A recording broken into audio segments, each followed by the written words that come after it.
talk some baseball tonight. Give everyone a minute to jump on here. Had to change up my angle a little bit because my phone, I just realized, was about to die. So had to get it closer to an outlet. Shoot some hoops from right there. So, yeah, we'll give everyone a second here to get in.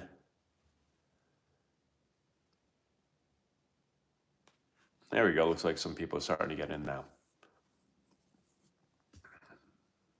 Hey, what's going on, everyone? Hi, Mason. Hey, chat. Go right there. Hey, baseball star. Pop a shot. You're right. What's up, Daniel? Hi, Tyler.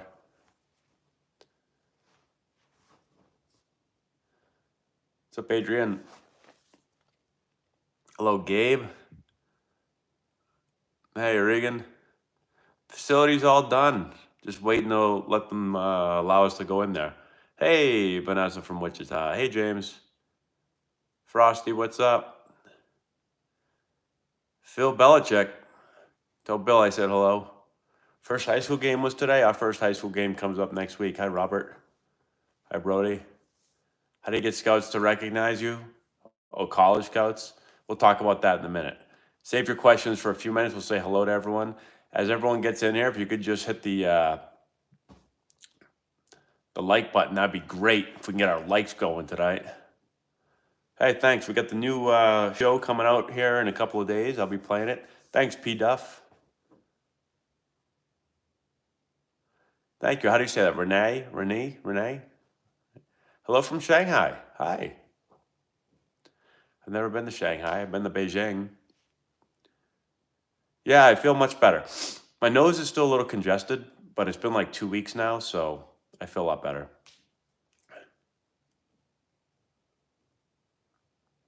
Football drills good for baseball training? I guess, a lot of times we'll use like some football drills for our outfield work. Yeah, you can ask multiple questions, Frosty. I'll just kind of go through them and answer them as I get them. Jesus, what's up? Yeah, we're going to take some shots from right here. Thanks, Allie.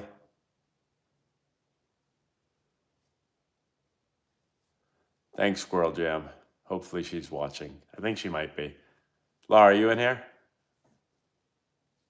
Hello, Nicholas. Am I nervous about coaching my first high school game? No. I'm actually really excited. I've coached a lot of high school games in my life, just haven't been technically a head coach, but I've had so many I've coached a million head coach games in travel ball, so. Hi, Phil.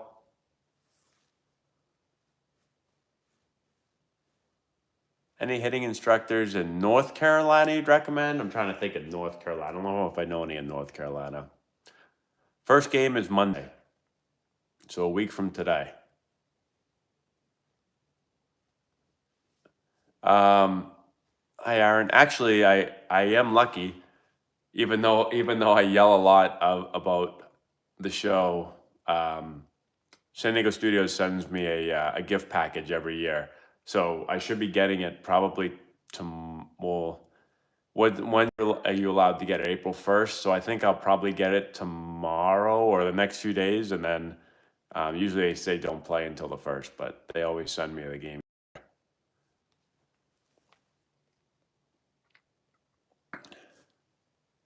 Hey, Andy. Thank you, and good luck to your twins. Thanks, Reagan. I did play in Albuquerque. I played a couple of games there. Only a few games, actually, so I don't remember it a ton, but I enjoyed playing there the few games that I played. Favorite NHL team? I actually don't have one, so I grew up a Bruins fan, though. Why is the chat disappearing so quick? Yeah, Danny, I like the Super 8 personally, but maybe it'll come back. Pujols will hit 700. I don't know. How many more does he need to go? My opinion on the Will Smith thing. I mean, I don't know the whole story. I just know he slapped the crap out of Chris Rock. So Um, you know, I don't believe you should, I mean, I don't believe that you should put your hands on somebody else, but balancing school and baseball, yeah,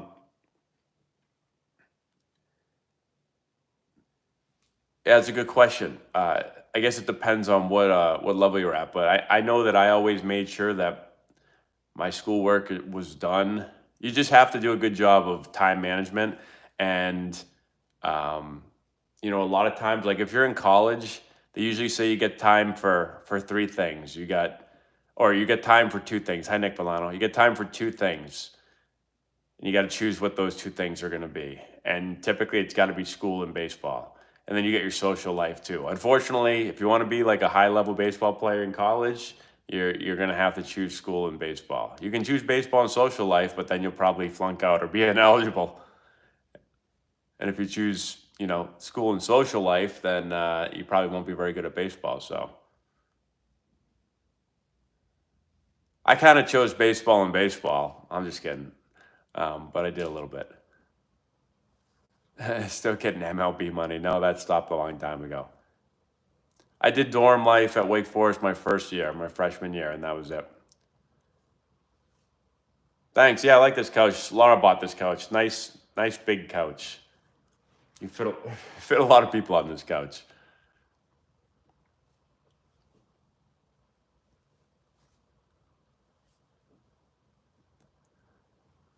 All right, let's see if we can get to 100 likes. Can everyone in here give a like? That would be terrific. My son's doing well. I had to yell at him a little bit tonight. He wasn't listening very well. Trying to get him to pick out a book and didn't feel like it, but how old am I? Take a guess. How old do I look?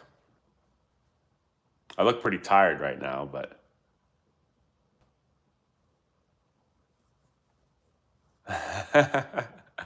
37. Good guess. I turned 37 in a couple of days. Yeah, I'm 36. My birthday is next week, or a little more than next week.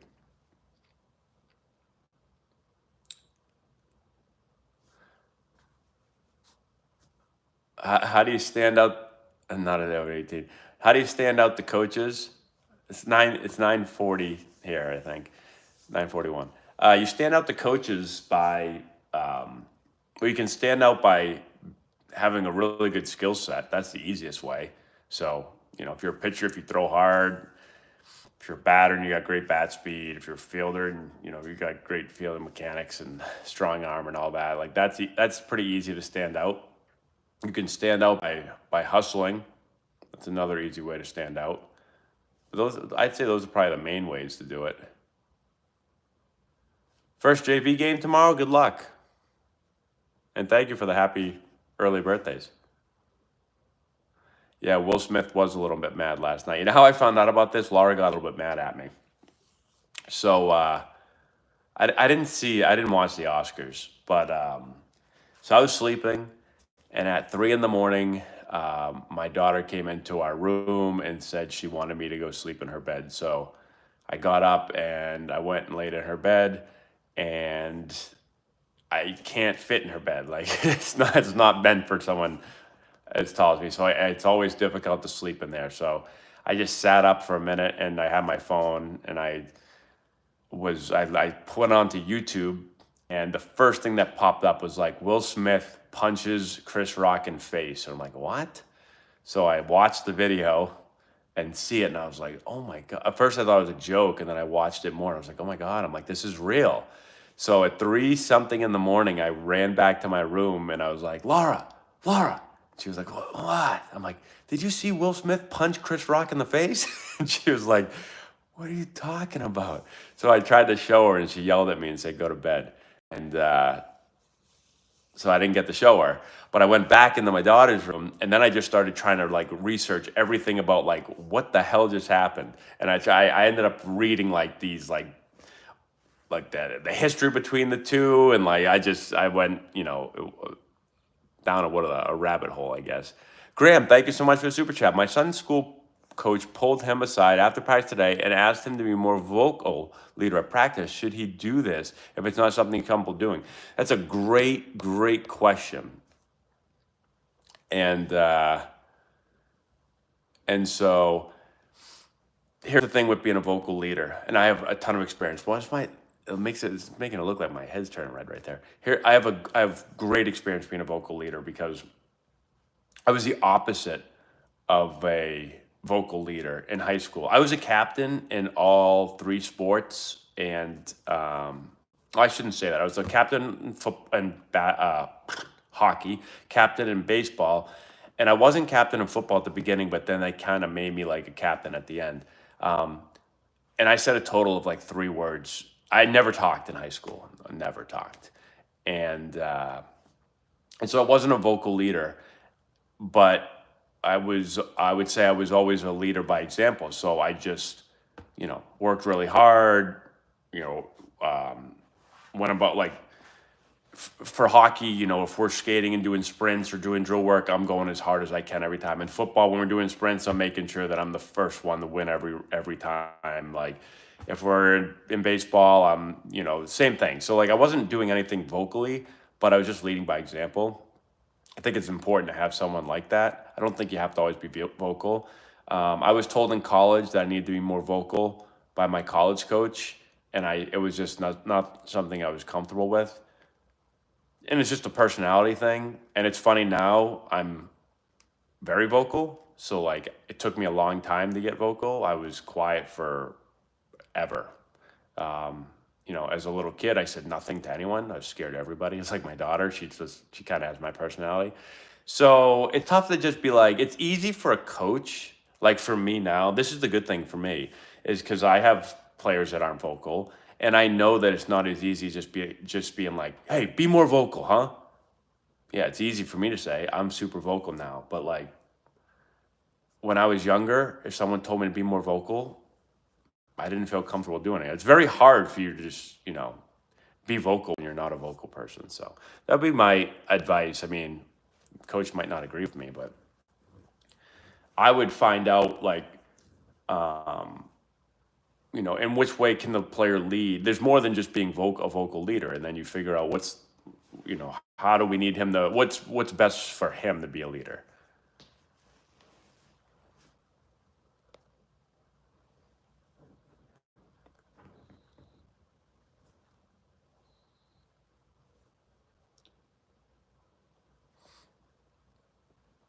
And I always say too, like, one of the biggest coaching advice that you can give or advice to a coach is to be yourself. Anytime you talk to someone that's a successful coach and you say, I've watched so many coaches videos. Hi, Carter. I've watched so many videos on coaches and read books on coaches and just something that I enjoy doing. And almost every coach will say, be yourself. Don't try to be someone you're not. And I look at it the same way as a player. Like a coach is a leader, and then you need leadership through the players as well. But you can't ask a player not to be himself because then it's not genuine and people can sense that. So you tell a non-vocal kid to try to be vocal when he's not being himself, he's probably not going to end up being a very good leader. So what was the point of trying to be, trying to make him a leader? So let him lead in the way that he feels most comfortable, would be my advice on that. Yeah, the Celtics have been on fire. We got, if you can see right there it is right there, Boston Celtics right there. I think ever since I bought that right there, I think is when they started to really go crazy. It must be good luck for them. Yep, I know. I'm pumped up about the show. Gonna do, hold on one sec. Let me answer this and we'll talk about the show. Evan, thank you again so much for super chat. You're always super chatting me. Thanks, buddy. Have you ever witnessed violence against umps during any of your games on any level? I haven't seen any like major violence. I've seen like a bumping into umpires, like getting right up in someone's face and like umpire being like, you bump me or you spit on me. I've seen that a bunch of, hey, you spit on me. So I've seen that, but I've never seen like someone like whack an umpire or anything like that. At least I don't think I have. Probably the craziest one actually was when I was coaching high school. I saw I saw an umpire in a playoff game. Here, let me tell you this story real quick. I saw so we're playing. I coached at St. John's Prep, which was my old high school, and and we're playing against Braintree High School in a big game, a Super 8 game, which is like a big state tournament. It's the 8 best teams in Massachusetts. And first round, we're playing a home game. And good night, Renee. And our fence at the time was one of those like it wasn't like a normal fence. It was I don't have the word in my head right now, but basically it was almost like a chicken wire fence. Like you could like if you ran into it, it fell over. It was tough sometimes to tell if the ball went over or not. We have turf, so their guy hit a ball and it literally bounced like 10 feet in front of the fence and bounced up and over the fence, and they called a home run. And like we all ran on the field, all the coaches, and we were like, well, what are we talking about? Like that ball was 10 feet short of the fence. And so the umpire went to the other umpire to talk to him, and we were all like, okay, they're gonna change the call. And they didn't. They called it a home run. So our coaches went bananas. Then later in the game, they picked the first. The first baseman caught the ball and tagged our runner, and the ball fell out of his glove. And the umpire called us out, and the ball was laying on the ground. And nobody, I mean, everyone could see it laying there, and nobody changed. No one said, no umpire said, like, yeah, the ball's on the ground. And I saw our head coach, I saw my father, I saw them call this umpire every name in the book. I saw them bumping into him, spitting on him, like everything, and they would not throw them out of the game. I've never seen anything like it. It was amazing.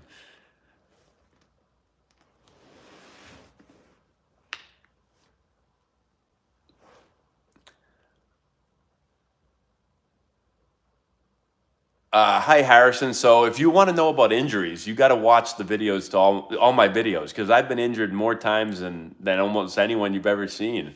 Um, I'll show you right here. I show this a lot, but see if I can see it. So that scar that goes from there, and then it goes up, and then it goes all the way up there. So I got 3 wrist surgeries. I've broken my hand. I played a total of 800 and something professional games. Oh, I was supposed to, and I think I missed 400 and something games, all from injuries. So I missed a full season because of wrist injury. I missed parts of multiple other seasons with wrist injuries. I missed parts of the season with a broken hand. I missed had knee injury. I pulled a hamstring very bad. Tons of injuries. So I did not have COVID. So I'm used to injuries and coming back from injuries a lot. So sometimes it can be tough, especially I had a year. I missed a whole year for baseball. I didn't play baseball for 1 full year as a professional. So for me, it was always, I really loved baseball, so I wanted to do what I could to get back and play. So as tough as it was, I kind of just every day felt like I was getting one day closer to playing. And then I just tried to take my focus that I would normally put into practice and just say, okay, I'm just going to be the best at rehab that I can possibly be. Right. So like, I'm doing, hey, tell John, hey, what's up? Tell John I said, what's going on? Hope he's well. Haven't seen him since 2000 and what year would that have been? Fall of 13, spring of 14. It's been a while. Tell him I said hi. Carl, thank you for the super chat. I'm a PG grade 8 and didn't make JV as a sophomore. That's okay, Carl. I've played with a lot of great players that got cut from their high school teams. So you just got to keep working hard.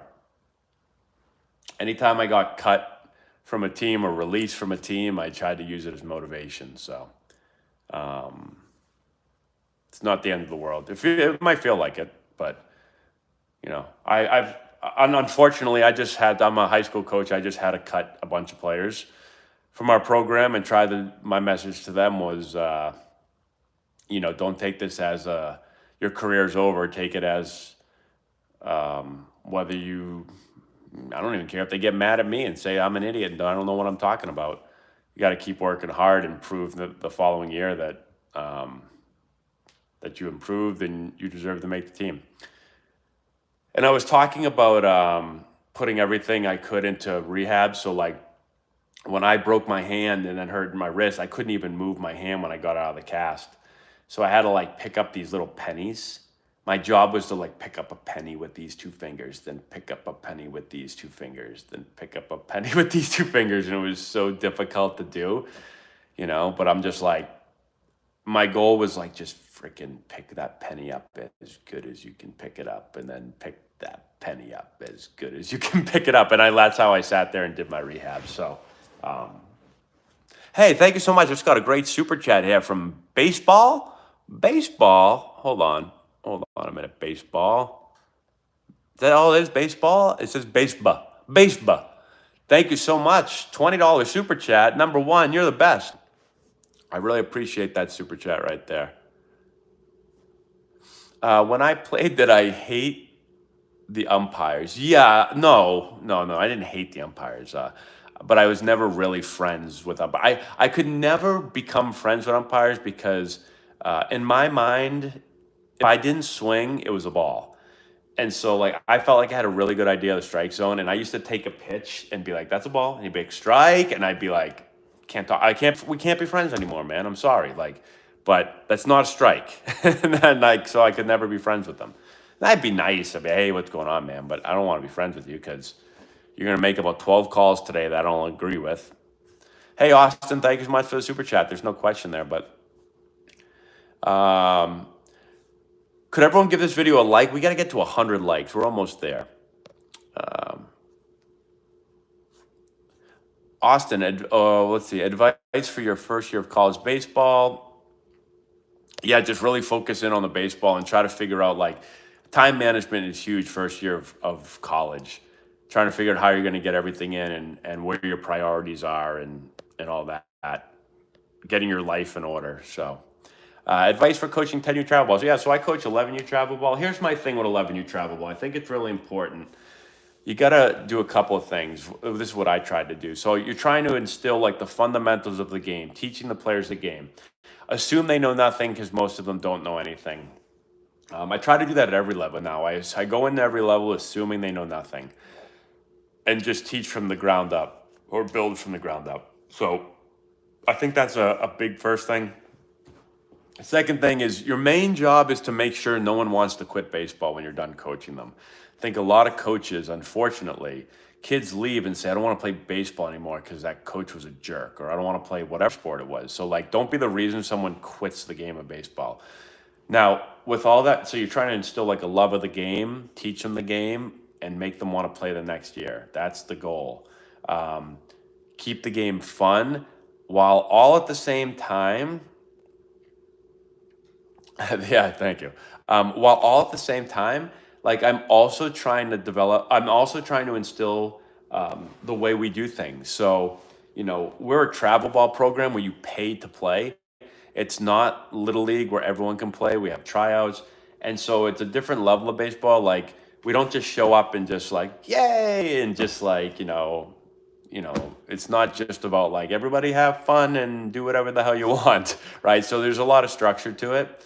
So I'm always trying to think about those, like all those. I'm trying to teach the game. I'm trying to keep it fun. I want the kids to enjoy themselves, but I want to coach them the right way. And if they don't do it the right way, I got to show them how to do it the right way. And while also understanding that they're 10 years old and 11 years old and like, so you can't be a drill sergeant either and expect like, they're little kids too. So you got to understand that.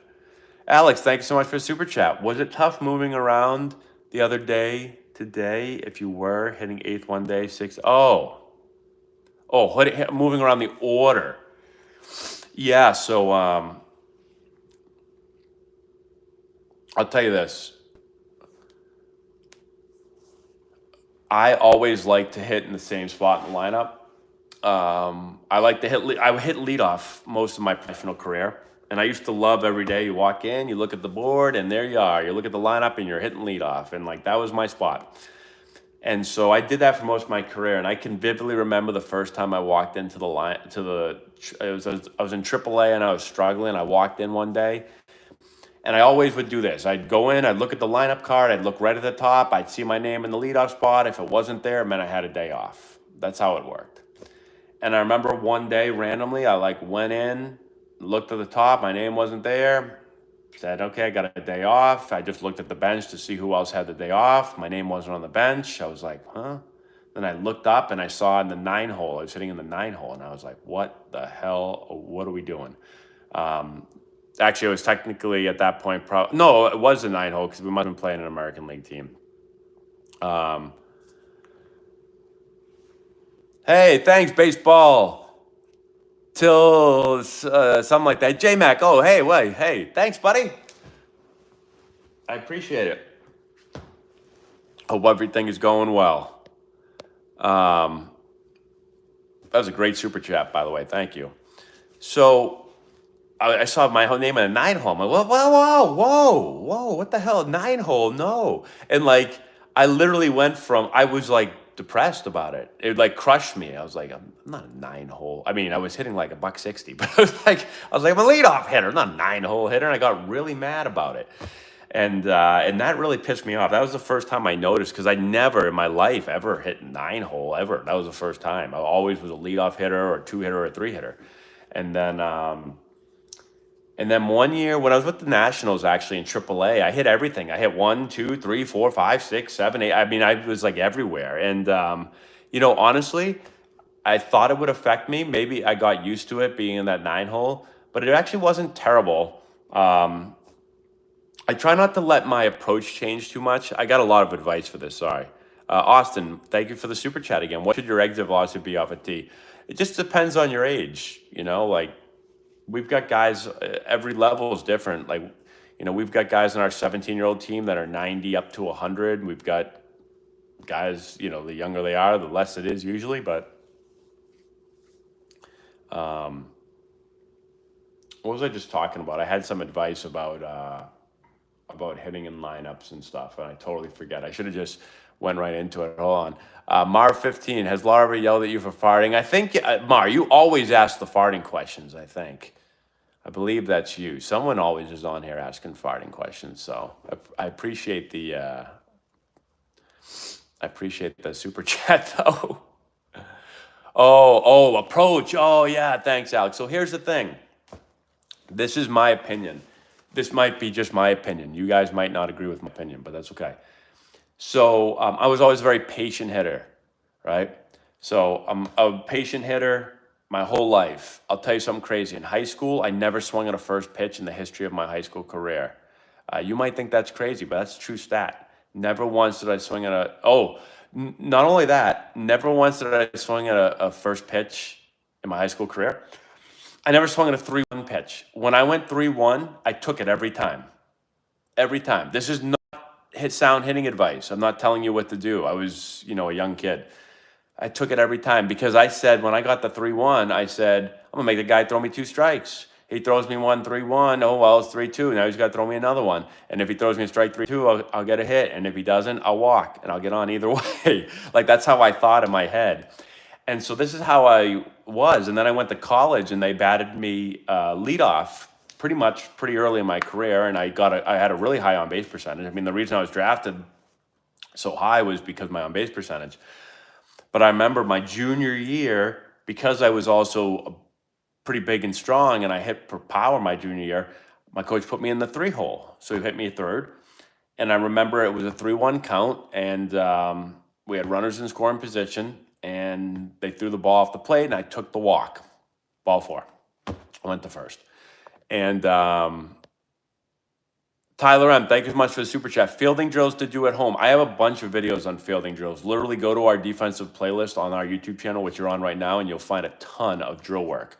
But easy stuff. You can just bounce the ball off the wall. But go through our hands routines, do all that stuff. Go watch our videos after you get done with this. I have a ton of drills. And watch our defensive practices. Go to our Antonelli baseball playlist, and I film a lot of defensive practices. So I take the 3-1 pitch, and I go to first. And our coach afterwards flips out on me and said, I'd rather you swing at that 3-1 pitch off of the plate and maybe drive the run in than take ball 4 and go to first.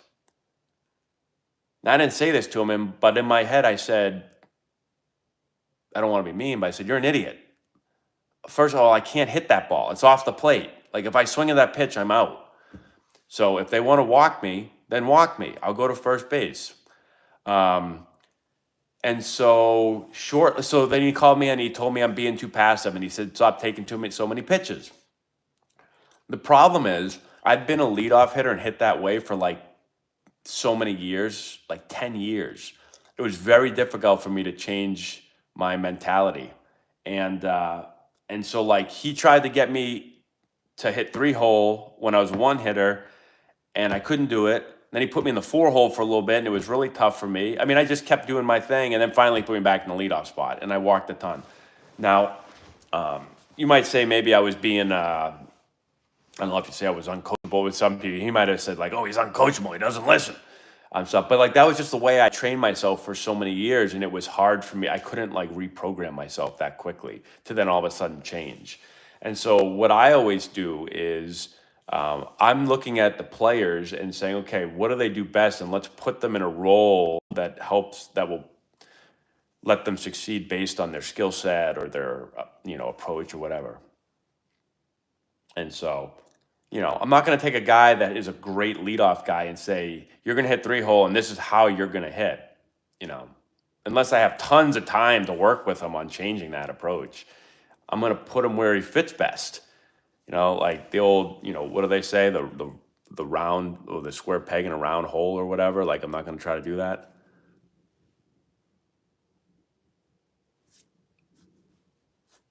Put your purse down and mash the ball. That's funny, Master of Fun. Unfortunately, they paid me $1.5 million for being patient, so it worked out all right for me. But I will say, I said all that. But I did actually have to learn how to be more aggressive, and I did learn how to be more aggressive. It just took me a little bit of time to figure it out. But, eventually I did start hitting for more power because I started to teach myself through work and practice to be more aggressive to pitches earlier in the count. I know, that's why I said it. I was just kidding, Master of Fun.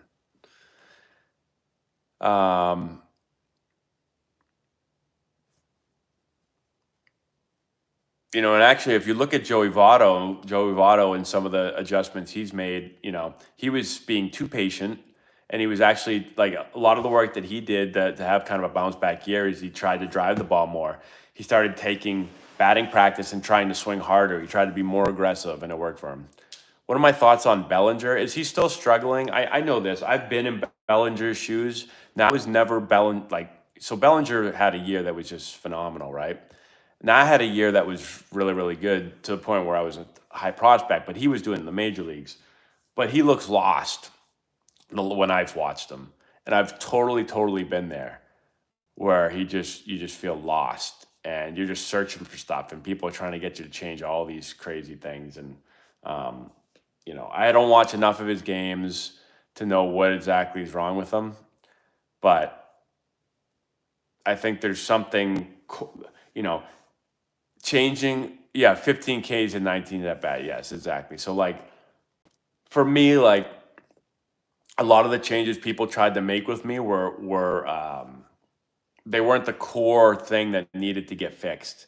They were fixing, like, stand taller or bend down more, get wider, get shorter, take a bigger stride, take a lower stride, put your hands higher, put your hands lower, put your hands out here, put your hands in here. And, like, you can stand any way you want, but there was some really, really, like, foundational things that were wrong with me back in the day that I didn't know about.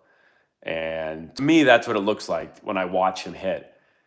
And I had that feeling where it was like, I knew when I went to the plate, I'm out. There's nothing I could do. It's just something's wrong, and I'm out. And I don't care what I change. I stand I'm going to get out.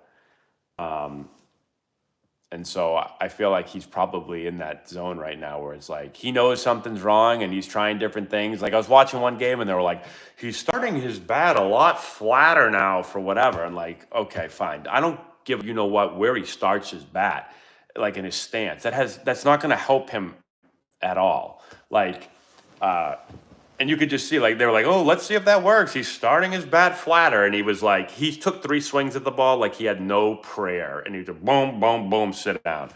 And I was like, yeah, the flat bat thing, that was really going to work. And again, I don't watch him,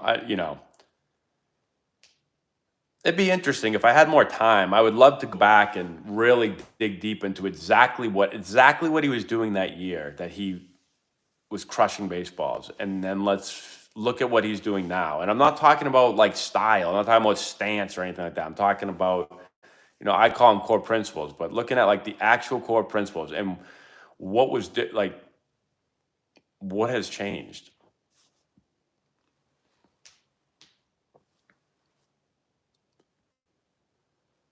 Hey, Dooley. Yeah, story of the Red Sox. I mean, great player. Can't never have enough good players.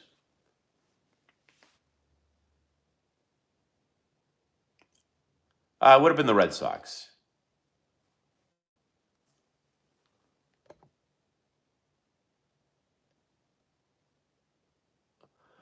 Let's see. If you were her coach, how would you coach a 10-year-old girl playing club travel baseball who really loves the sport? She's a good player. Well, I kind of talked about it. You might have joined late. I was just talking about coaching 10U ball, but whether it's a boy or a girl, softball or baseball, I'll go real quick. It's just um, don't be the reason they quit. So make them love the game and have fun. Teach them the fundamentals, but also have some structure and don't just let them do whatever the hell they want. So trying to get a combination of all those things. Well, without being crazy. I see some coaches, they think a 10-year-old is going to be, act like a 25-year-old major league player. It's not going to happen. Like,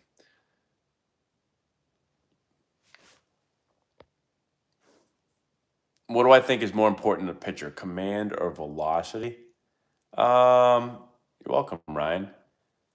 Command or velocity. So depends what level you're at, I guess. At the big league level, you got to throw the ball hard. Usually, now people are going to say, "What about Greg Maddux?" I mean, his command and his movement were amazing. The best of all time, maybe. So, you see, there's not many guys that can survive at that level just commanding the ball. There's some guys that can. You got to be able to really command it and really move it around. So, you know, I would probably say velocity, but then at the same time, if you throw hard but it's everywhere, then you can't pitch either. So it's got to be a little bit of both. Mar 15, thank you so much. Can you take me to prom? I'm a lonely 48-year-old man. You're gonna have to ask my wife if that's okay.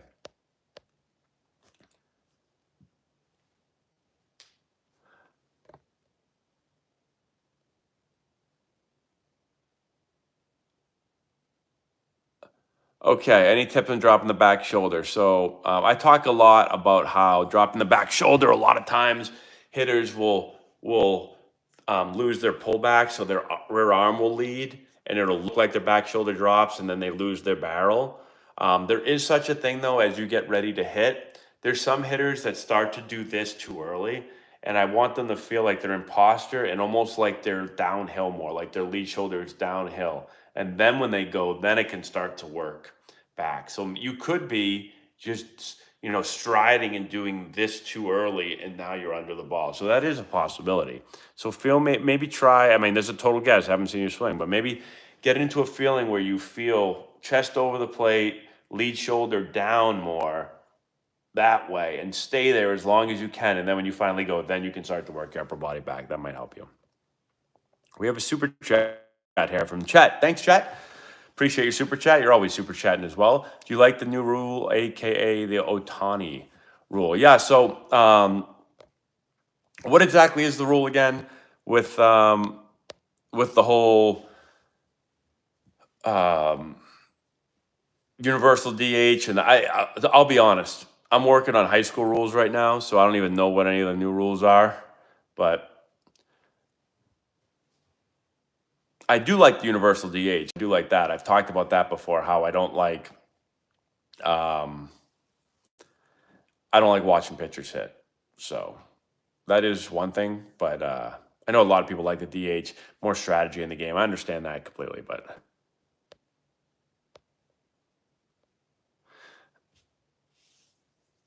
if a pitcher is a DH and gets pulled, he can still bat as DH. Okay, cool, fine with me.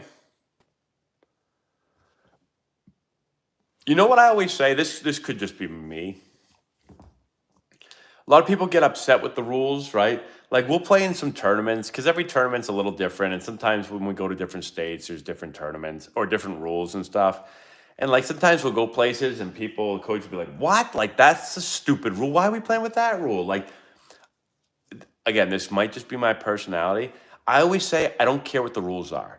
Just tell me the rules so I know them and we'll play by them. That's all I care. Just tell me the rules, right? So like I'm like super loosey goosey with the rules.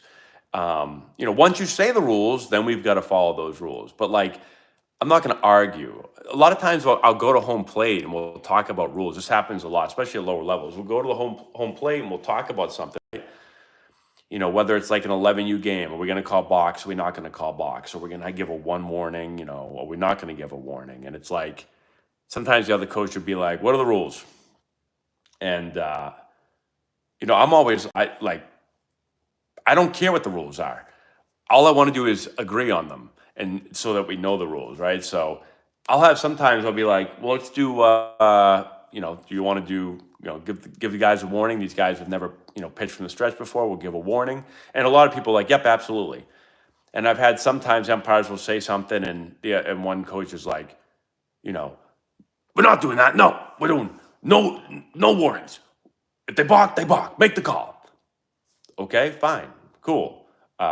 Just tell me the rules and we'll do them. Like some people get so mad, like with what the rules are.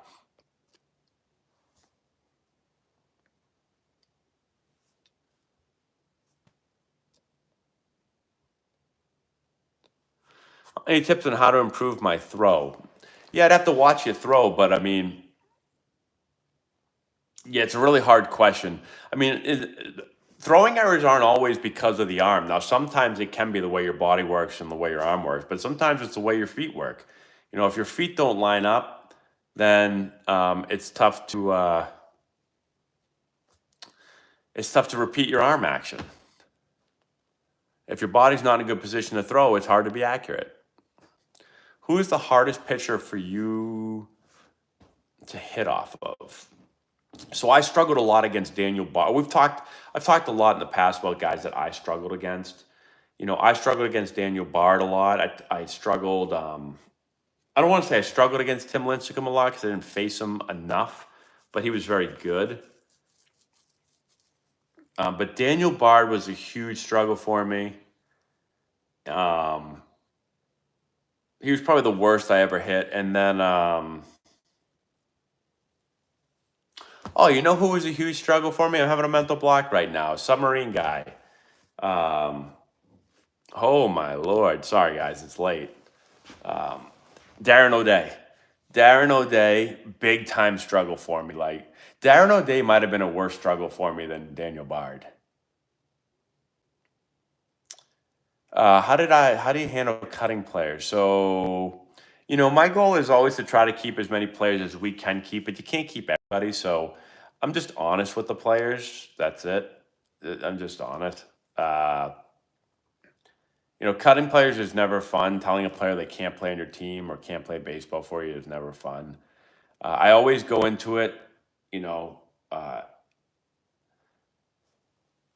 do they cry? I've had players cry when they've been cut. Yeah, for sure. So, I mean, I do feel really bad when that happens, obviously. The thing I try to tell myself is, and I tell the players this too, is like, I would love to keep everyone. Like, I would love to keep every kid, but you can't, right? Like, you can't have a team, for instance, like for Antonelli baseball, when we say there's 13 players on a team and we say that's how many we're going to have, like, I can't take 14. I can't take 15. So like, for instance, like one age we had like 100 and something kids try out for an age group. And it's like, kids are getting so mad that they're not making teams. And I'm like, there's too many kids, as bad as I feel, you don't want to tell someone they didn't make a team, but that's all we can keep. So knowing that and telling myself that helps me feel a little bit better. I mean, it still stinks when you see a kid get really upset that they didn't make a team. So what I try to do is, hey, thanks, Ajax. So I just try to be honest with the kid and tell them the reason they didn't make the team and tell them how they can get better and not sugarcoat it. And but they also don't be a jerk, right? Like, but just try to tell them the truth. I just did this a few days ago. I said, unfortunately, um, you know, I, I tell a kid, I thought you played really hard and you gave it everything you have, but unfortunately, we don't have room on the team for you. And I think, I want you to continue to work hard. And if you love baseball, keep playing and don't take this as, I don't believe that you can continue to play baseball in life. Keep playing baseball as long as you can. I want you to try to come back and try out next year. I want you to improve, and this is where you got to improve at, and you've got to work on your speed or your athleticism or your throwing or your bat speed or whatever it is, and work really hard. And that's kind of the way I just handle it. I just tell the player what they need to work on, and that's it. And sometimes players get it, and sometimes players hate you. I mean, I've literally had players. I've had a couple of players that, and I've had parents tell me that I ruined their kid's life by not putting them on a team, and I've had players that I was friends with, like, I'm their coach, but like, we had a great relationship, and all of a sudden we don't put them on a team and they never want to talk to me again. And I see them and I say, "Hey, what's up, Johnny?" And they don't say anything. They just walk past me like I don't exist. And I said, "Oh, that's okay. I mean, I get it if you're still pissed off at me 4 years after, but like, I don't know. It's part of being a player. I've been cut and released many times in my life.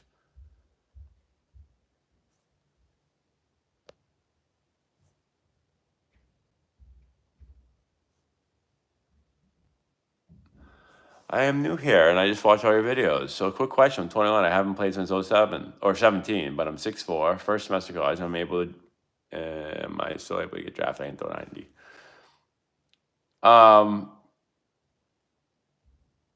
Yeah, if you're in college, you have to be 21? I think the rule is you have to be 21 before the draft in order to be draft eligible. Don't quote me on that. So yeah, you can get drafted. You just gotta be really good. So good luck to you.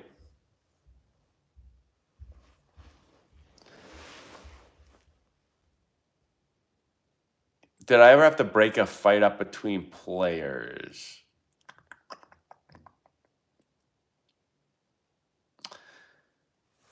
I've had some players like kind of yell at each other, but I don't know. I'm trying to think if I ever had to break up a fight between players. Off the top of my head, I don't remember.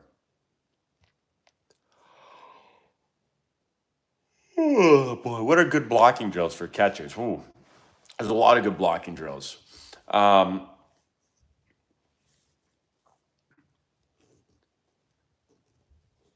We have some blocking drills on our Antonelli Baseball YouTube page, which are on now. I'm trying to think of some other guys. The best way to find good blocking drills, go on Twitter and literally type in catching drills or blocking drills, and you'll see a million of them. That's the easiest way to do it.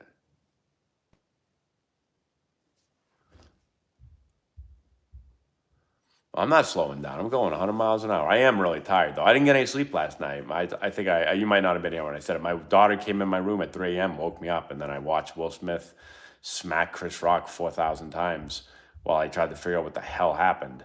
And, hey, thanks, Walker. You need a tour? Oh, here comes Laura, everyone.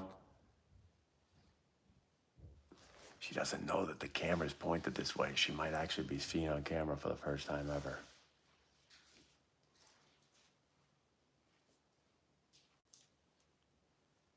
Laura, come a little bit further. Am I in the view? A little bit further. A little closer.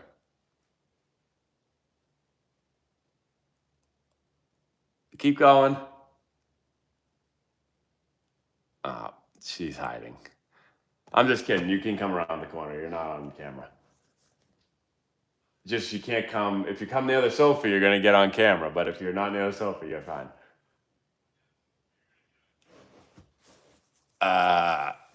Mar wants to go to prom with you, but he talks a lot about farting on here, so I think you're going to probably decline.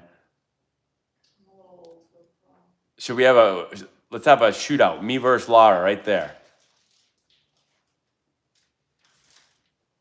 I haven't actually been watching much college baseball. I've watched a little bit, but the problem is I'm so busy with baseball, my own baseball now, that I haven't been able to watch enough. Matt, what do MLB players look for a specific pitch to hit at the plate for success? Yeah, I think most players are typically looking fastball, but depends. You get a pretty advanced scouting report on the pitcher's tendencies, and then you're able to watch past at bats that they've pitched against you. And so a lot of times in the big leagues, sometimes it's not so much looking for what you want, but looking for what you're going to get. But I'd say most players try to look for fastball. Sometimes players look location. They might look just for a pitch in or a pitch up. So it really depends on who you're facing, depends on the type of pitch you are. Laura, you want to come and hang out with us? No, you set it up so I can't even get over there. Oh, you can get over here. No one can sit. You can sit right there. Am I gonna sit on the floor? Sit right on this thing right there. Yeah. No. Who wants Laura to join us for a little bit? Oh, wow. Mark said he'll make a large donation to our academy if you show your face on camera. It's alright, we're doing alright. Thanks anyway. Wow, she just turned you down. Come on, Laura. Everyone wants you to come and join us. Answer some questions. Did you eat that whole bag of pistachios? Are those pistachios? This is peanut butter bar. Oh. It's a peanut butter bar. But she called it a peanut butter bar. She's eating a peanut butter bar.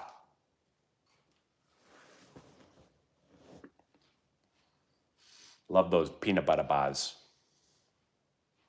Come on over here. Are you gonna be mean? Nope.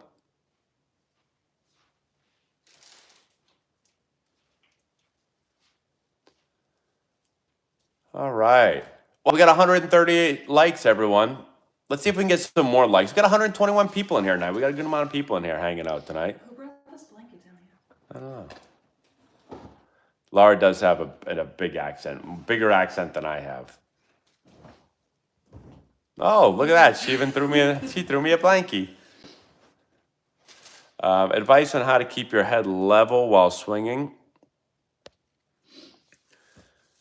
Well, level, you mean it's coming up? Like if you're coming up out of your legs, it could be coming up. If you're pulling hard with your upper body, it'd be coming off. It's so it really depends on how you're using your body, I guess.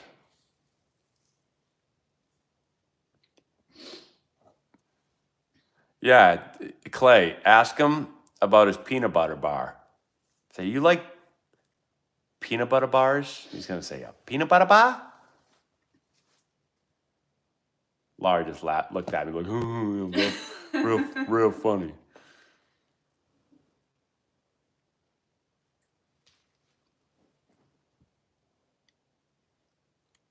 Yeah, go eat your peanut butter bar in the car down at Harvard Yard. Justin and Kate Verlander. Yeah, I don't know about Laura likes Kate Upton, Kate Verlander. See, I have this weird thing where I don't find Kate Upton attractive, and Laura's always like, That's weird. She's like, you're an idiot. Kate Upton is beautiful. She's gorgeous. And like, I'm not saying that she's not pretty. I'm just saying I don't find her super attractive. Laura clearly does. Moose, thank you so much for Super Chat. Hey, Matt, really enjoyed the bat and glove collection videos. Keep up the good work. Hey, thanks so much for watching.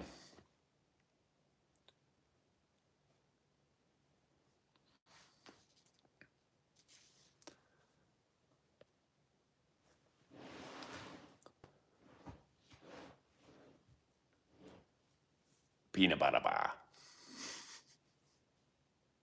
Really exciting chat you got going on. Well, it really died down once you got down here, so.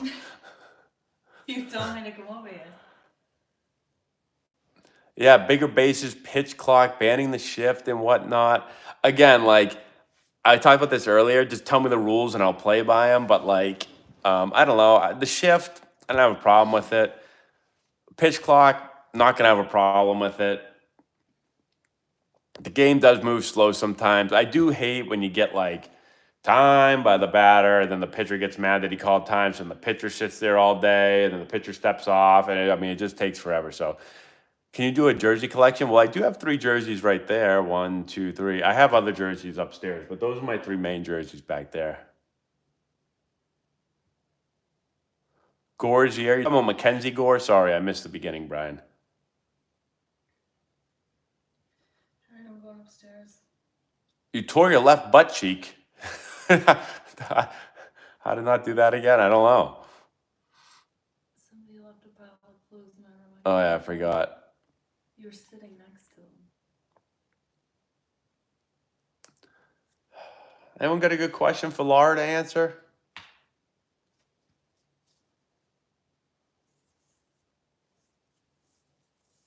What do you think players focus on when trying to get to the league?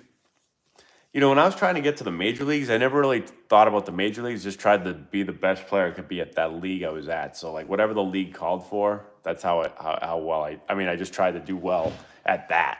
I didn't really, you know, when I was in, like, single A, I wasn't like, all right, how can I get to the major leagues? Just like, how can I dominate single A so they'll move me to double A? Do I regret what? Did you ever play with former Astros players Jason Lane, Morgan Ensberg, Cody Ransom, or Eric Bruntlett? I don't believe I played with any of them. No, I played against Morgan Ensberg. I don't remember if I played against any of the other guys. But thank you so much for the super chat, Mar. How did me and Laura meet? So my best friend and Laura's best friend dated in high school. Laura, how do you put up with Matt so much? Matt, how do you put up with Laura so much? Wine. Wine, she says. Yeah, she does. She whines a lot. Laura, are you sick of hearing about baseball all the time? Laura, what's the most annoying thing? Laura says every day, enough talking about baseball. That's all you want to talk to me about. You know what, guys? But listen, I'll be honest. I talk about baseball a lot. You're right. And she'll say, like, I don't want to hear about baseball. But you know what? Laura said, Matt, come upstairs. I'm doing her accent right now. Come upstairs. I sound like a 40-year-old man. So I ran upstairs, right? So I get upstairs, and I'm like, where are you? And she's like, I'm in the bathroom. I go in the bathroom, and she has a mirror, a new mirror on the wall. And she's like, do you think this mirror is at the right height? Does it look good there? Should it go a little higher? Good story. Or do you think it's a good height? Oh, look, everybody's about to leave your chat. That's fine. And I'm like, do you think I care what height the mirror's at? Like, no, I don't give a you-know-what about the mirror. So it's the same thing. That's a lie, because you said, I think maybe it could be a little bit higher. So, like, you know, Laura doesn't want to listen to me talk about baseball, and I don't care where the mirror is. I told her, we had to do our bathroom over, and, like, she kept asking me for advice. And I kept saying, I don't know bathrooms, right? Like, do whatever you want. I'm giving you free reign. She's like, do you like the white tiles more or the gray tiles? I don't care. Do you like the marble shower thing here or this thing? I don't care. Do you like this type of fixture or that fixture? Whatever you want. I don't care. And she kept saying, you're not helping me. Do these cabinets go... Okay, Hold on. Now, because once again, this has turned into Laura bashing. No, I'm not bashing. I'm just saying, does this... do you like this cabinet color with this wall color? I'm like, I don't know. I said... To be honest, I said, when I go into a bathroom, I go in to take my shower, and I get out, and I don't care what it looks like. If you think it looks pretty and you think it looks good, it looks good. Okay. So that's what I said. Good story. Got any more? But that's what I said.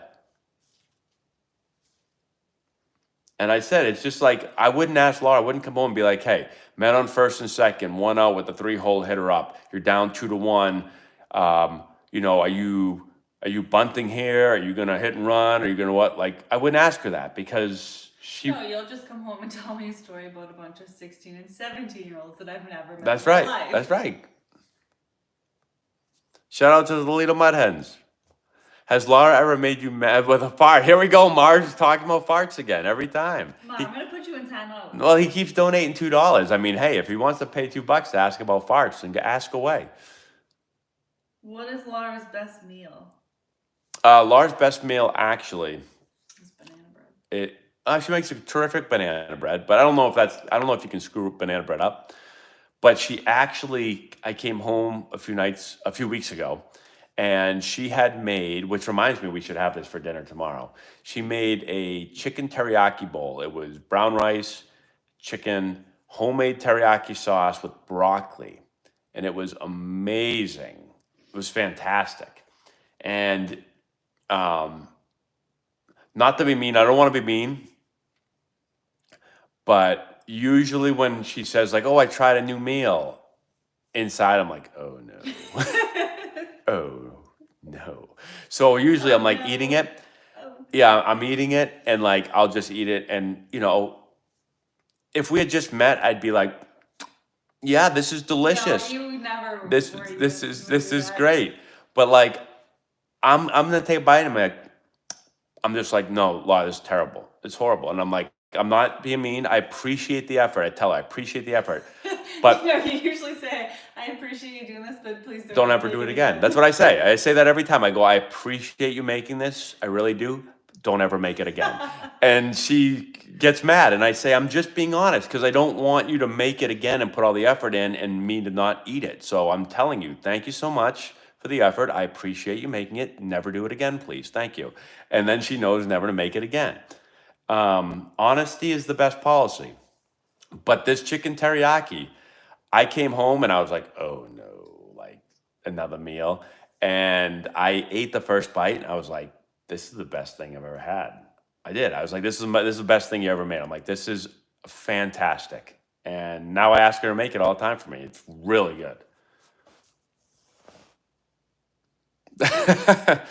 Laura's gonna pull a Will Smith on me.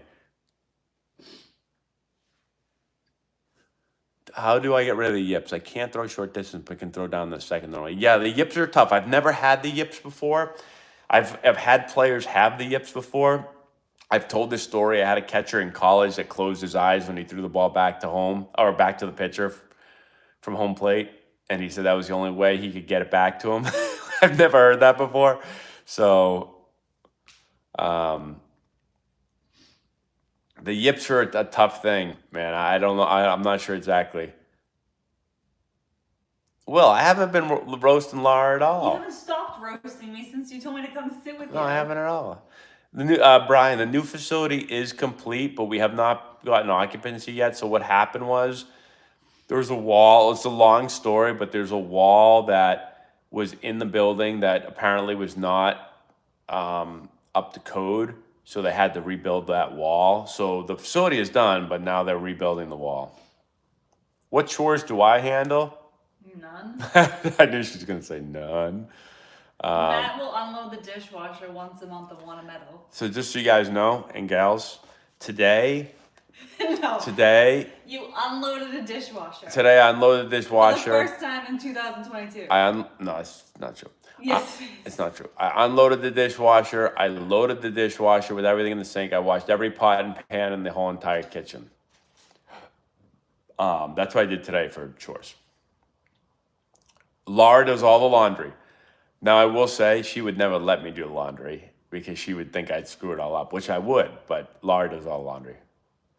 I did play in Lake Elsinore, yeah. I love playing in Lake Elsinore. I liked Lake Elsinore too. You played at Lake Elsinore? I said I liked Lake Elsinore Oh, yeah. too. Yeah, Lake Elsinore was great.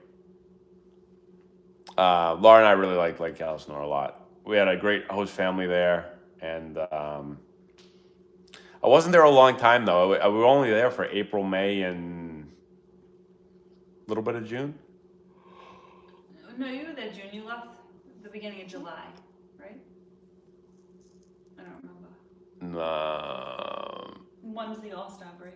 I don't remember. Nope, never thought about dyeing my hair color, nope. Sarasota, take her to leave it. Oh, we go to Sarasota every year. My dad lives in Yeah, Laura's dad lives in Sarasota, so we go there every year. We were just in Sarasota a couple of months ago.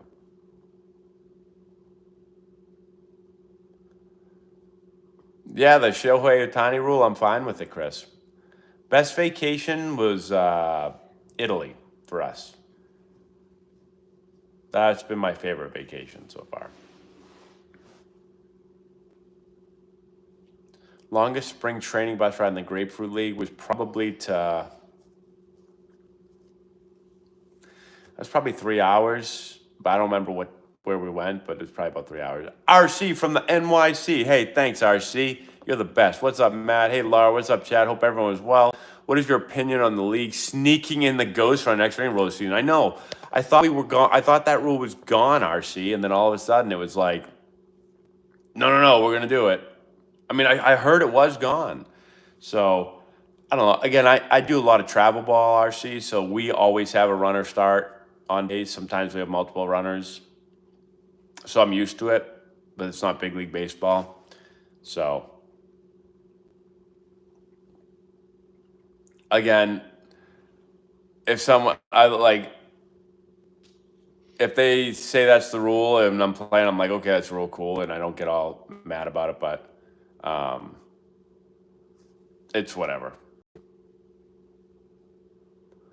No, banning the shift. The shift will be banned, I believe, next year? 2023? Is that when they're banning the shift? How much money did I have when I got cut from the MLB? I have no idea. I'm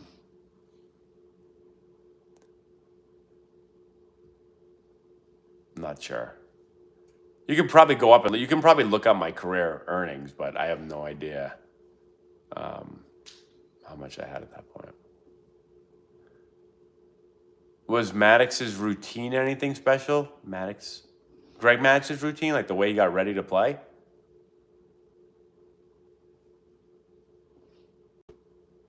Is the Hall of Fame too large? I mean,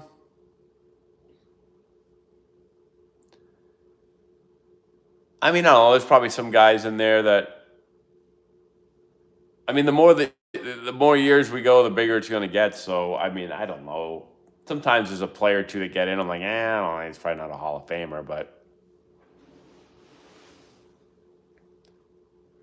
I don't really worry about that stuff. Like some people are like, you know, very. I've talked to people that like get like not vividly, but like get very mad about like who's in the Hall of Fame, or whatever.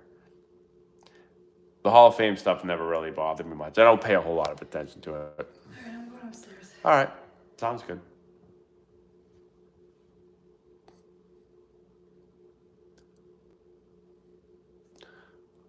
Oh, so I never watched. I played with Greg Maddox one year. I never really watched the way he got ready for. I never watched how he got ready. I was so worried about myself that I couldn't really focus on other people. Moose, thank you for the super chat. You should look into making a YouTube membership program with a few cool new perks. Hey, maybe I will look into that. If you guys have any cool perks that you, I don't even know how to do a YouTube membership program. So, maybe I will do that. If you got some cool perk ideas, I'm down for that. Oh, wow. Whoa. Laura felt like she was something. I don't know. She just threw Fresh Gamer in timeout. What did Fresh Gamer do that got you so mad? He keeps telling you suck. Oh, really? Yeah. Yeah. Get in timeout, Fresh Gamer. Laura said, don't tell Matt that he sucks. He was told that by enough people already. Did you ever have a pet? We've never had a pet, no. I grew up with dogs, a lot of dogs in my house, but Laura and I have never had a pet. My most exciting moment playing or coaching had to be just making my major league debut. That was probably the most exciting moment.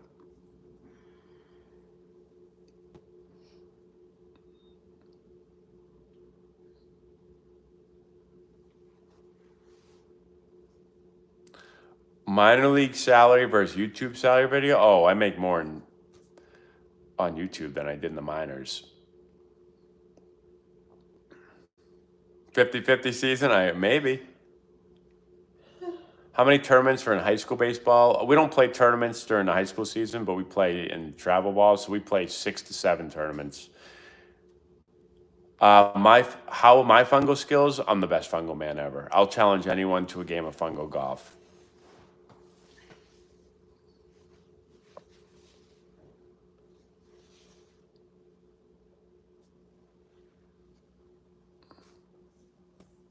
Why is Donald telling me to calm down? I don't know. Making MLB come back. Yeah, my fungal game. I had a video of this. I'll find it for you guys. I'll send it to you. A lot of times I will, when I'm bored, I'll be at home plate and I'll put the shortstop down at second base and I'll have them put their glove out, like I'm the catcher, and I'll just fungal the ball. And I've done it a couple of times where I'll just randomly be like, "Hey, he's running," and then I'll just throw a ball, whack it. And the bunch of times I've done it, I've put it in the glove, like pretty spot on. My best fungal ever was at St. John's Prep about 5 years ago. I stood at home plate. The right field line was probably 300 and I don't know how many feet away, 50 feet away. It's huge. There's a guy in the bullpen. I told him to put his. I said, "Hey." This was total luck, but I said, "Hey," screamed down the bullpen. I said, "Put your glove up." He put his glove up like this. I flipped the ball and hit it from home plate, 350 feet. I'm not kidding. The glove was like this above his head. The ball went right into his glove. Everybody went bananas. I could have done that a million times and probably never hit it again. But the one time I was like, "Hey, let's watch this." Hit it. And the thing went right in the glove. It was awesome. Charles, thanks much for the super chat. Large just left without even saying goodbye. Your opinion of the Red Sox hiring Richie Gibbons as the new GM and Kyle Sauer's new manager? Well, I know that I probably won't be getting a job now with them, but start a coaching clinic. Maybe I will do that. That'd be fun. Oh, the best drill for teaching the fundamentals of staying inside the ball. It's a great question.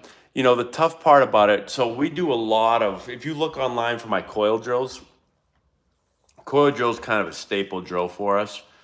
But you can do the coil drill wrong. Here's the thing with drills. The thing with drills is like, you got to do the drill the right way. That's the hard part. So, but if you look at my coil drills online, I think they're great drills for staying inside the ball.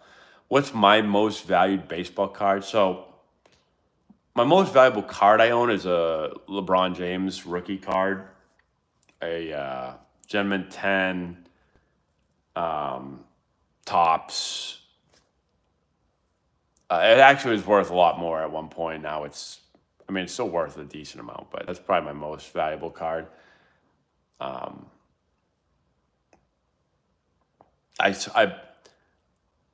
I'll tell you guys a quick story. All right, here's a real quick story on my cards. If you guys know, let me answer the question about baseball cards.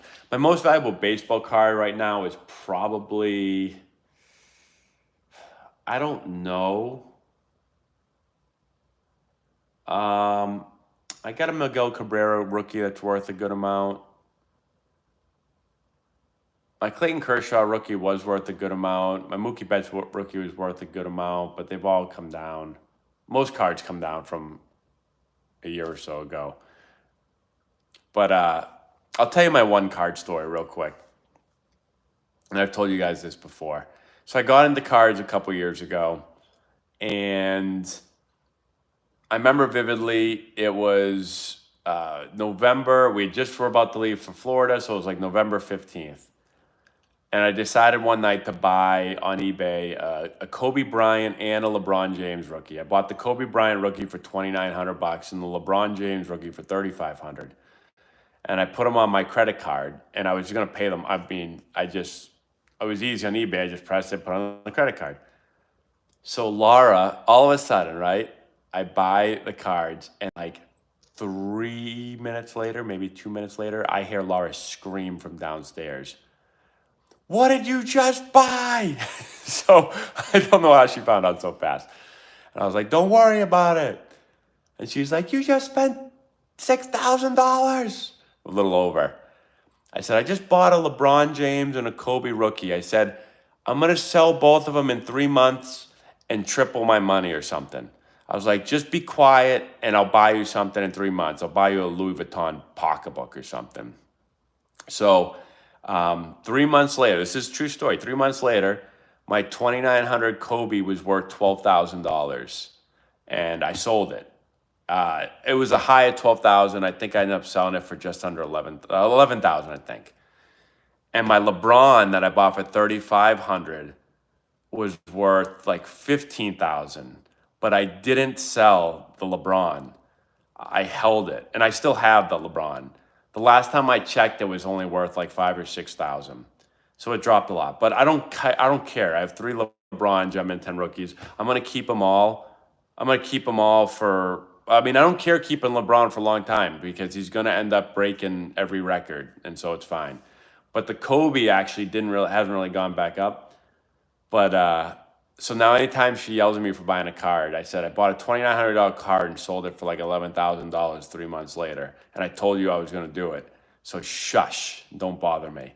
And I actually did offer to buy Laura a pocketbook, but she said she didn't want one.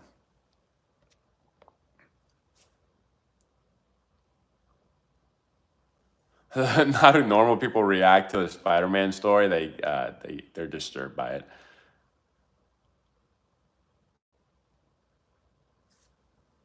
This has happened a lot though, guys. Like I don't want to go. I don't want to go off into like Laura will get mad at me. I don't want to. I don't want to say anything about Laura, but it's happened a lot. My my favorite story.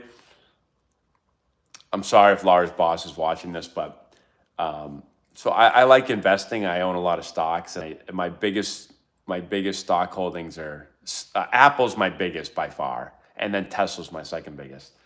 And so I had a large amount of Apple stock, and this was probably about like at this point 8 years ago, 10 years ago, 10 years ago. Um, Apple was getting crushed. The stock was getting hammered. And, well, what's Duke's question? The stock was getting hammered. A guy that I'm shocked that didn't become a superstar. I don't know if there was a guy that I was shocked that didn't become. Yordani Ramirez was one of the best center fielders I ever saw, and he threw like 100 miles an hour. I never thought he'd be a superstar. I thought he'd be in the big leagues. I don't know if he ever ended up making the big leagues, but yeah, Albert back to the Cardinals. Yeah, it's awesome. Tips to stop lunging? Yes, I have a bunch actually. If you just type in how to stop lunging, my videos are going to come up. Just watch those. So I got to tell you this Apple story real quick. So Laura's boss, Tom, I think his name was Tom.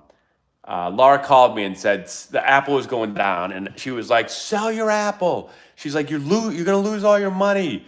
My boss said Apple's done. Sell it. Get rid of it." And I was like, "Laura, you don't know anything about stocks." I'm like, I said, "You don't sell when everyone's selling and panicking." I'm like, "You don't sell at the bottom." It wasn't really even close to the bottom. I bought it like way before that anyway. I said, Apple's going to be around and be freaking, it's going to quadruple from here. Like, don't stop bothering me. So then, since then, Apple's like quadrupled, probably more than quadrupled. And so now every time Apple goes up, I tell her to call Tom and tell him, thanks for the advice to sell Apple. And I remind her that I didn't listen to her. That's usually anytime she yells at me for doing something. I say, "You want me to sell Apple? Why don't you go tell Tom? Call Tom. Tell him good call." Playing third base, you need to turn a double play to second. Hold on. Playing third base, you need to turn a double play to second, and the ball's hit right at you. Do you charge it, or do you take your momentum to first? How do you approach it? If you need to turn a double play to second base, then the ball's hit, you at third, you get to the right of the ball. You're going to feel the ball off your left eye, and you're going to shuffle your feet. So you're going to take your right to your left your target, and you're going to throw it to second base.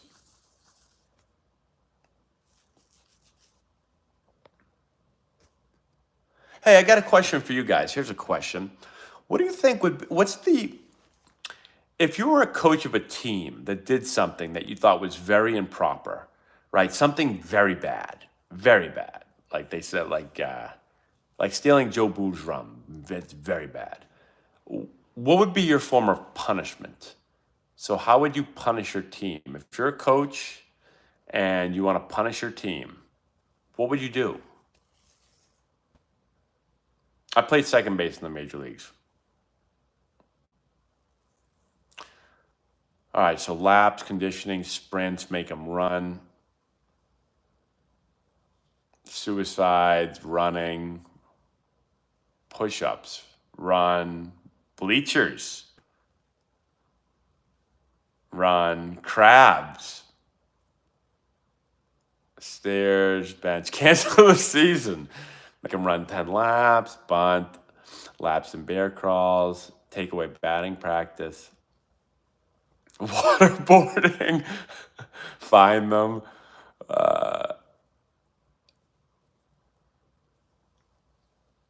Just tell them that you're disappointed. Yeah.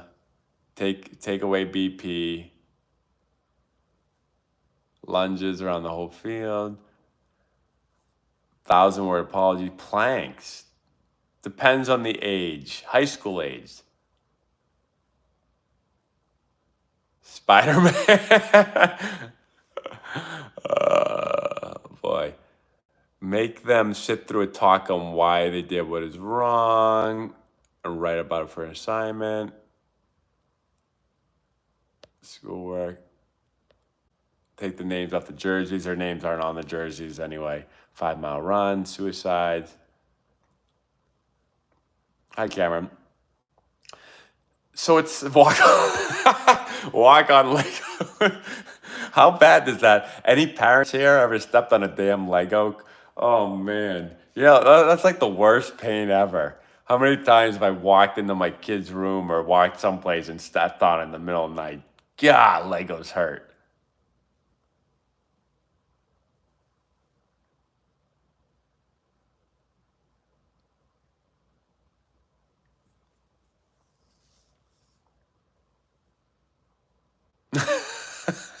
Walk on Legos. Oh man, I'm gonna show up the next practice when I get pissed off with just the biggest box of Legos. All right, boys, everyone, take your shoes off. Take your cleats off. And just dump the Legos out. Go ahead. I'm just gonna line the first base line. We'll just line the lines with Legos, and we'll make them run the bases. No cleats on the Legos. It's my new punishment. No socks. Socks and cleats off. What's up, Hayden? Slap their face.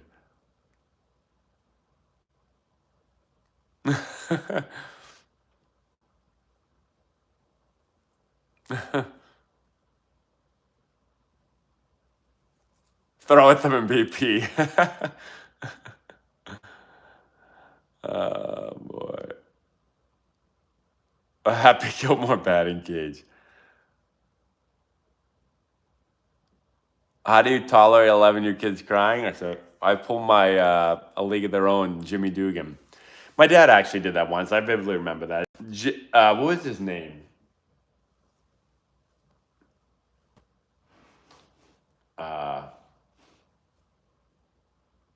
Wasn't Jimmy my set, was it? What was his name? Little League. Kid was crying. My dad, I can vividly remember. Are you crying? Are you crying? There's no crying. There's no crying in baseball. I remember the kid was literally crying. My dad gave him that talk right there. I don't think the kid had any idea what he was talking about. Great movie, though.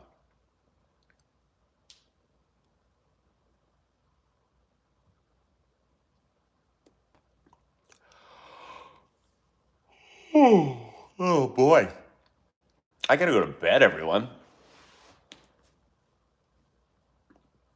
Any drills for tenure catch with blocking? Yes, I gave this advice earlier. I don't know if you were on here. Go on Twitter. I think Twitter's the best place for drills. Just type in like catching drills. There should be like 1 million on there. Do you talk to players? What do you mean, do I talk to players? Like major league players? Billy, I'm getting old.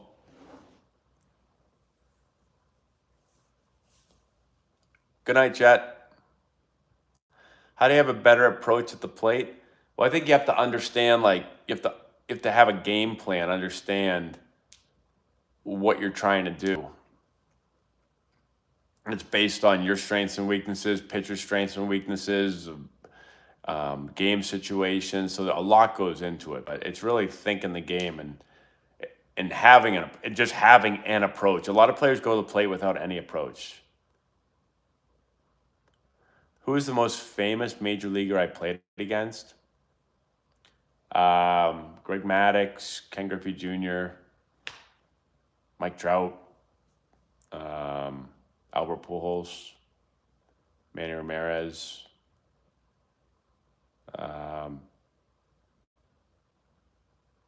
Chipper Jones? No, I just saw Chipper, so. I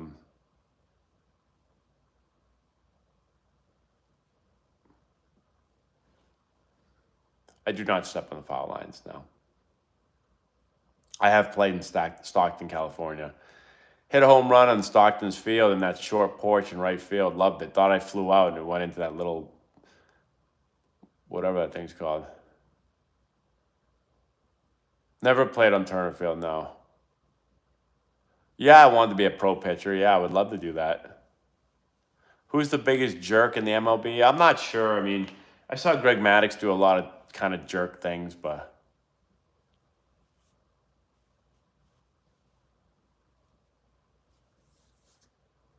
my breaking ball is not too bad. Walk-up songs, I had a lot of them. Yeah, everybody hit the like button. See if we can get to 200. Thank you. I haven't played a cop now. Nigel Morgan, I played with Nigel Morgan actually a little bit. We got into a fight with the Cardinals because of Nigel Morgan. Playing against Albert Pujols. Nigel stepped on Albert's heel. He didn't like it. And so they threw at us, and then we threw at them, and then they threw at us, and then we cleared the benches. How many groupies were around the Padres? Well, there's groupies around a lot of teams. Thoughts on coaches yelling at umpires from the dugout? Depends on the level. You know, in the big leagues, managers are always yelling at the umpires. You know, 11U baseball, I don't yell at the umpires there. I've never, ever yelled at an umpire at 11U baseball. So, I never really yelled at an umpire really at any level. I mean, I've said, I don't agree with that call, but I've never really yelled at them. I go into every game. I might be different than most people, right? When I coach in youth baseball, I go into every game assuming the umpire stinks. That way, when he makes a horrible call, I already assume he stinks, right? And I get it. You're not a pro umpire. You're getting paid $100 to do this game. You know, it's almost a little more than 100 to do a double header. Nothing against you, but I understand you're not going to be that good. And when you stink for my pitcher, you're going to stink for the other pitcher too. So that's my philosophy. I'm a big we're not going to blame the umpires type guy. I've not ever umpired. I umpired actually when I went to college to be a coach there. My first time doing it as a student assistant coach, I had to umpire every game in fall ball, but not from behind the plate, but from behind the mound. I hated it.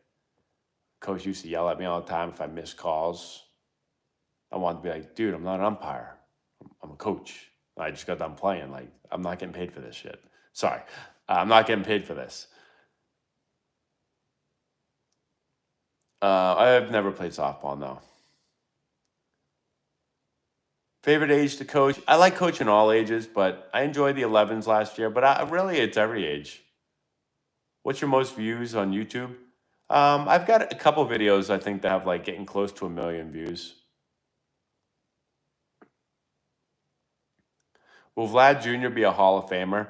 I mean, he has the talent to be a Hall of Famer, but to be a Hall of Famer, he's going to have to stay healthy and do this for a long time. But he has incredible, incredible, incredible talent.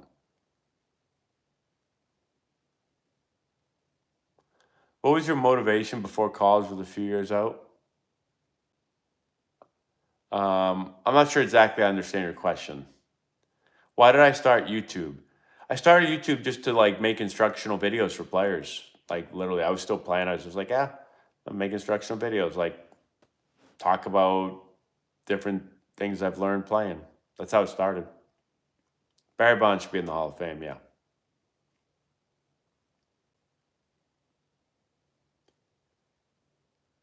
Who am I taking in the World Series? Well, I guess you got to take the Dodgers because their offense is just incredible.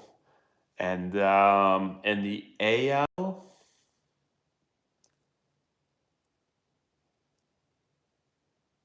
not sure yet.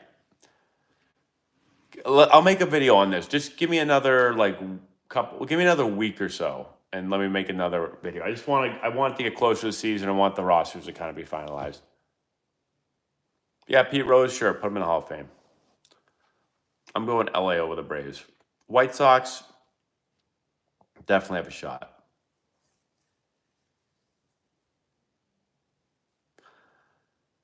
All right, everybody. Well, I've been on here for an hour and a half, and I've got baseball tomorrow. I got a long day of baseball. I've got a ton of stuff I got to do tomorrow. So I got to get to bed.